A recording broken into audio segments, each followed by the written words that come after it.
It's the risks to our forces. It's the risks to the future of Afghanistan. We're watching closely what the Taliban will do post the Eid ceasefire. Ideally, they would continue with the reduced violence because it's something that the Afghan people want. But the expectation is that they'll pick up violence in the near term. Many Afghans tell us, and I'm sure they tell you, they're expecting this summer to be the bloodiest ever. I haven't heard it described that way. I do expect, and we've seen, a Taliban surge, pressure on different provincial capitals.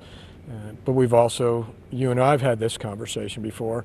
This is the time of the Afghan security forces as we move forward. And even as we're retrograding, we are certainly trying to put them in the best possible posture that we are able to. But the Afghan forces aren't quite ready. They still need you. We see that in one battle after another. Taliban, district by district, getting closer to power.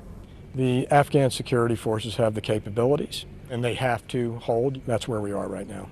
Once you leave, if Afghanistan, in the worst case scenario, collapses into civil war, will you feel some responsibility? As we withdraw the force, we have a set of military orders. There's some military tasks, but I don't want anybody to think that there's also not an emotional piece of this. What we've talked about is you cannot hide the emotional aspect of this, but at the same time we stay very focused on the things we must do in accordance with our orders. Our obligations are one, to make sure our force is protected and that we're able to withdraw coalition forces as safely and as orderly as possible, and at the same time ensure that we leave our Afghan security partners in a position that they're able to pick this up and carry it on. And that's, again, an obligation that we feel not just to security forces but also to the people of Afghanistan. You were one of the soldiers on the ground to topple the Taliban in 2001.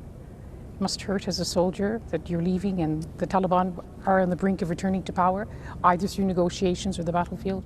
I'm not unique in that sense. There's obviously many nations with many service members that have spent a great deal of time in Afghanistan, and if you ask them what they would like as an outcome, they'd like to see this country come back together and end the decades of violence.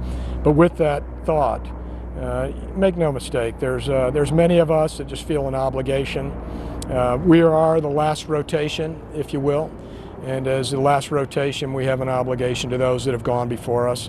And it's not just those that are back home, it's those that did not make it back home, and we feel an obligation to them, their sacrifices, their families' sacrifice and continued pain, as well as their friends. Did you fail? I think as we take a look at this thing, history's going to write this story. The objectives that what we set out, I think they'll be evaluated, and I think we really need to take a really honest look at the things that we did not do as well as we wanted to. Certainly there were some victories along the way, but I think history will judge this and the future will tell the rest of the story.